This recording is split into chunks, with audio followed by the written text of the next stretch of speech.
एक बात बताऊं, मेरी प्रार्थना इन माताओं से, भैया भैया आपस में हमेशा प्यार करते हैं, लेकिन ये माताएं आकर के कान भरती रहती हैं, कछु अलग करो कछु अलग करो। लेकिन पता है भाई भाई को कितनी याद आती है भाई की। ये तो भाइयों की, उन बहनों से भी मैं कहना चाहता हूं, तुम्हारा भी तो भाई है, तुम्हारा अपने भाई के प्रति मन नहीं करता? यदि कोई भाई अपने बड़े भाई की या छोटे भाई की मदद कर दे तो घरवाली तुरंत कहेगी सबे मई दे दो। लेकिन यदि वो कह दे कि वो साले साहब 1 लाख मांग रहे हैं तो वो कहेगी नहीं हो तुम्हें चीज दे दो। अपने भैया के लिए तो चीज धर रही है, हैं? और जीव तो भैया भैया है भैया भाई, जेव तो 2 भाई हैं।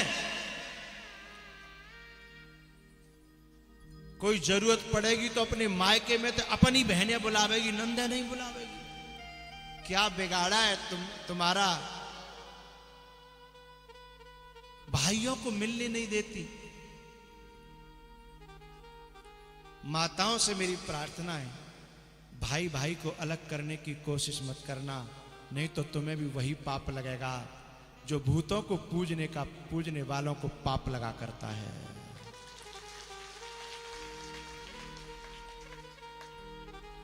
यदि कोई भाई अपने भतीजे को मैंने देखा है, अपने भतीजे को छुप करके कुछ सामान देते हैं, घर भाई ये पता लग जाए तो छाती पर चढ़ बैठती है, भतीजे को दिया तुमने। लेकिन वो क्योंकि तू तो पराई घर में ते आई है ना, त्यों तो खून ना है ना, बाको तो खून है, भतीजे वाके हैं, बाकी हृदय में जो प्रेम है तू कहा जाने है। तो कम से कम तू मिला नहीं पा रही तो तोड़वे को प्रयास तो मत करे, हैं? उन नारियों को नरक में भी जगह नहीं मिलती जो भाई भाई को अलग कर देती हैं। उन नारियों को नरक में भी ठौर नहीं मिलती जो मां से बेटे को छीन करके अलग कर देती हैं। आते ही बस एक ही रट लगाती हैं, न्यारे कब होना है, न्यारे कब होना है, जिससे कि पहले सास को पत्ता साफ हो, जाने अपनी गोद में खिलाया हो, जाने सपने देखे हो कि मेरा बेटा दूल्हा बनेगा, और सबसे पहले बई को पत्ता साफ करती है। उस नारी को नरक में भी जगह नहीं मिलती है साफ।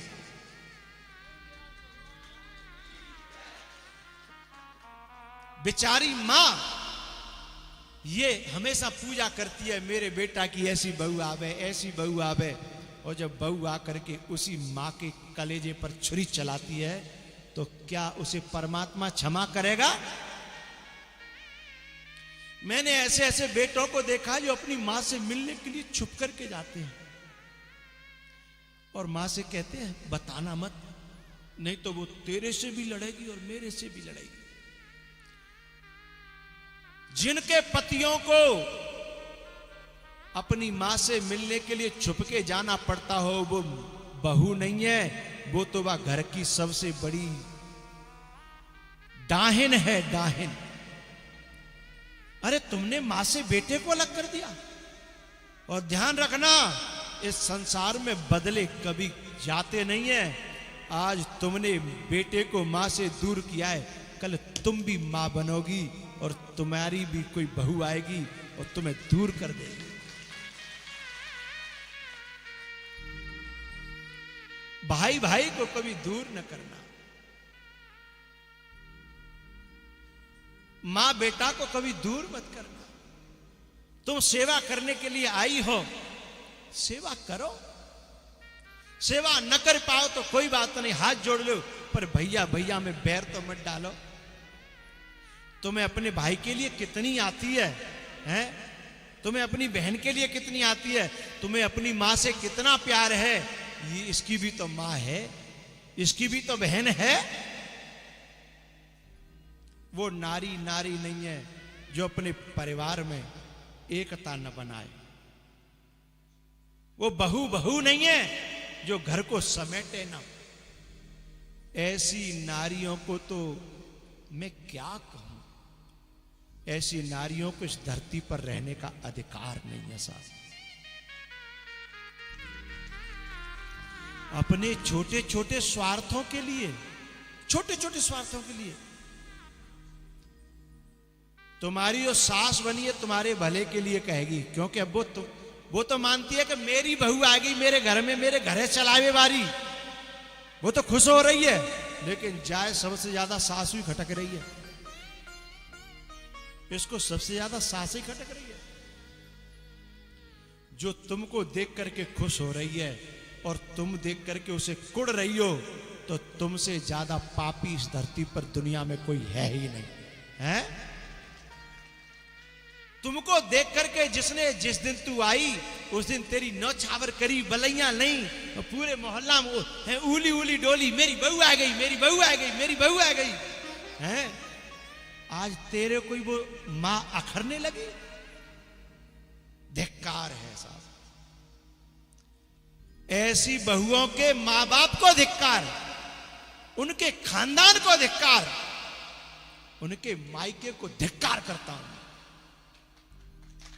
उनके मां बाप ने यह नहीं सिखाया कि बेटा घर को बिगाड़ना नहीं, तू जा रही है तो घर को बनाना। वो अपने मां की कोख को कलंकित करती हैं, अपने बाप के खून को कलंकित करती हैं। वे जो भैया भैया को अलग करे, मां बेटा को अलग करे, अपने भतीजों से चाचा को मिलने न दे, अपने भतीजों से ताऊओं को मिलने न दे। अरे तू तो घर को मिलाने आई थी कि घर को तोड़ने आई थी? अरे तेरे जब दरवाजे पर तेरा पांव अंदर डाला गया तो पांव डालते समय नाज से भरे हुए बर्तन की में ठोकर लगवाई थी कि धन दान से भरी लक्ष्मी घर में आ रही है। लेकिन लोगों को क्या पता था कि लक्ष्मी का रूप बना करके डाहिन घर में आ रही है? क्या पता था?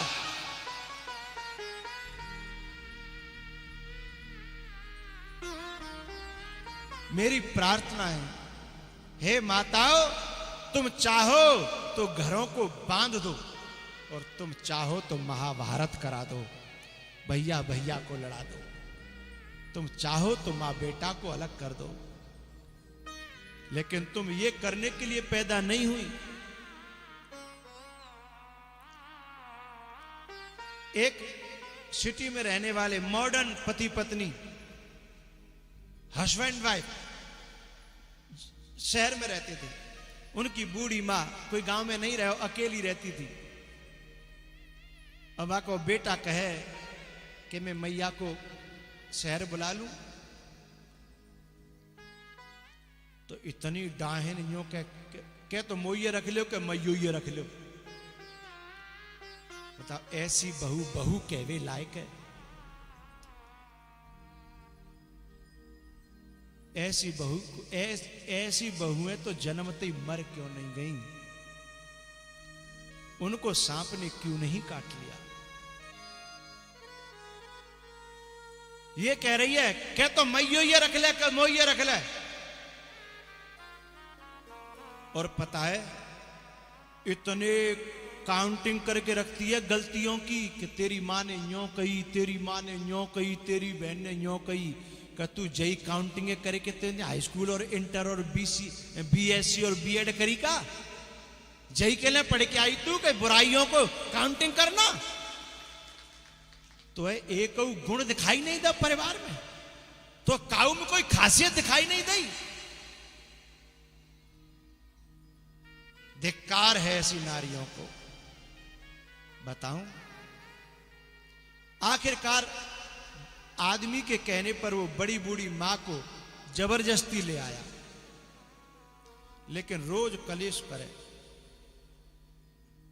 कौन? बहू नहीं कहूंगा, डाहिन। रोज कलेश करे। और बात डोकर ये पता पड़ेगी कि बेटा ये तोते कलेश करते हैं ना, तू मुझे घर छोड़ा, मैं तो अपने आप मेरे हाथ पांव चल ले तब तक अपना रोटी करूंगी खाऊंगी, पर तू कलेश तोते कलेश करते हैं तो मोई दुख होता है। क्योंकि जब बेटा को कलेश होता है ना तो मां को दुख होता है साहब।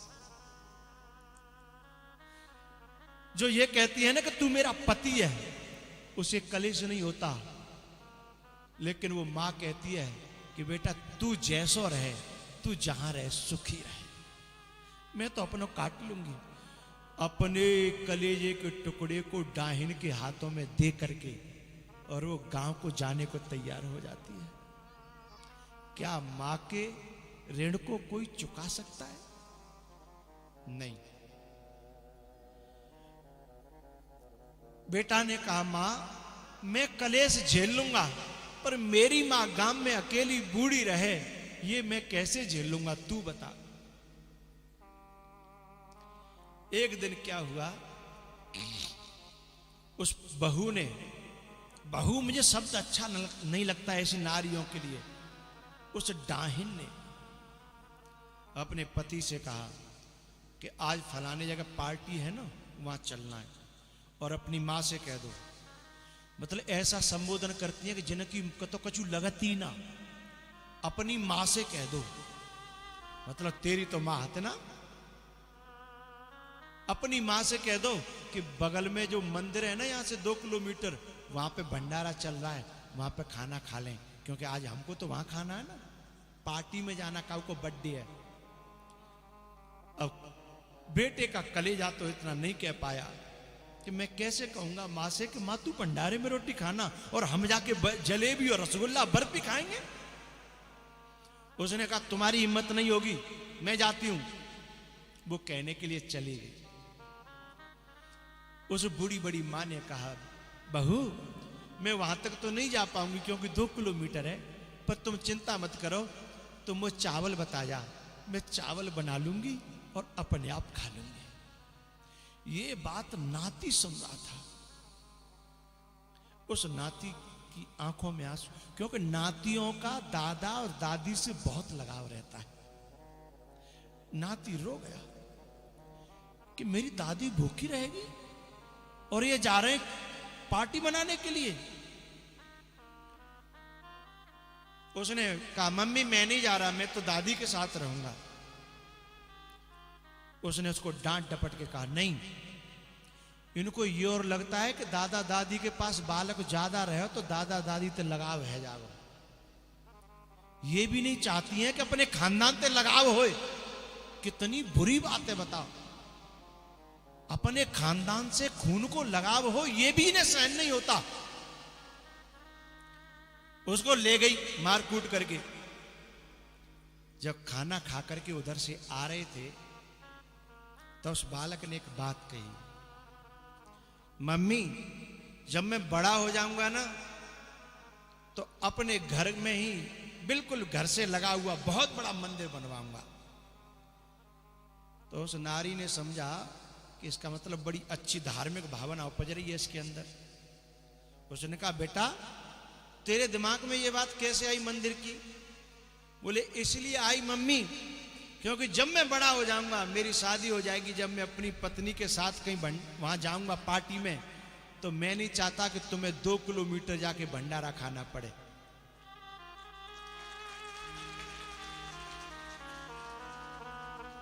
बात समझ में आ गई आपकी तालियों ने मुझे बता दिया। और उस नारी की आंखें खुल गई। इसका मतलब मेरी भी तैयारी चल रही है, जो मैं कर रही हूं उसका भुगतान के लिए बीज बोया जा चुका है। उसी समय उसने कहा बेटा आज के बाद ऐसी गलती नहीं होगी। और वो डाहिन उस बेटे ने बहू में परिवर्तित कर दी। उसी दिन जाकर के उसने सास के पांव पकड़े, माफी मांगी कि मां आज के बाद या तो हम आपको लेके जाएंगे और नहीं तो आपको जैसा हमें वहां मिलेगा उससे अच्छा बना करके खिला करके तब जाएंगे। आज की कथा से मेरी प्रार्थना है सभी बहुओं से, अब तक जो कुछ हुआ सो हुआ, कोई बात नहीं, क्योंकि जब जागो तभी सवेरो। और एक बात और बताता हूं मैं आपको, बड़े बूढ़े माता पिता तुम्हारा कछु ले के नहीं जाएंगे, तुम्हें कछु न कछु दे के जाएंगे। और सुनो तुमने सेवा कर ली तो दुआओं से भर जाएंगे तुम्हारी झोली को। बद्दुआ तो वो देना जानते ही नहीं है, लेकिन एक बात का ध्यान रखना, बे भले ही बद्दुआ न दें, लेकिन ऊपर वाला वो छोड़ने वाला नहीं है। क्यों? निज कृत कर्म भोग सब भ्राता है, कोहू न काहू सुख दुख कर दाता। एक बात बताऊं, कुछ ऐसी यहां बहुएं बैठी होंगी, जब इनके घर में भाभी आ जाती है मायके में, और जब भाभी इनके माँ बाप को सताती है ना, तब इनकी समझ में आती है कि माँ बाप को जब बहू दुख देती है तो कितना कष्ट होता है। लेकिन ये बात समझ में आ जाए कि हम भी किसी की भाभी हैं, तो घर घर में स्वर्ग हो जाए, घर घर में वैकुंठ हो जाए, घर घर में वैकुंठ उतर के यहां आ जाए धरती पर, भारत की पर। तुम्हारी भाभी जब तुम्हारी मां को सताती है, तुम्हारे बाप को जब उल्टा सीधा तुम्हारी भाभी कहती है, तो तुम्हारी छुरी तुम्हारे कलेजे पर चलती है ना, तो तुम भी किसी की मां के कलेजे पर छुरी चला रही हो। तो भैया भैया को कभी दूर मत करना प्यारे, मां बेटा को कभी दूर मत करना। हो सके तो मिलाना, मिला न सको तो कम से कम दूर तो मत करना। भला किसी का कर न सको तो बुरा किसी का मत करना है। पुष्प नहीं बन सकते हो तो कांटे बनकर मत रहना।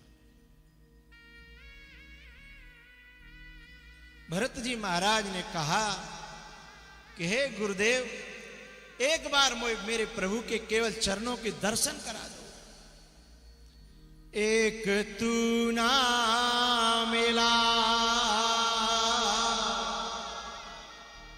सारी दुनिया मिले भी तो क्या है।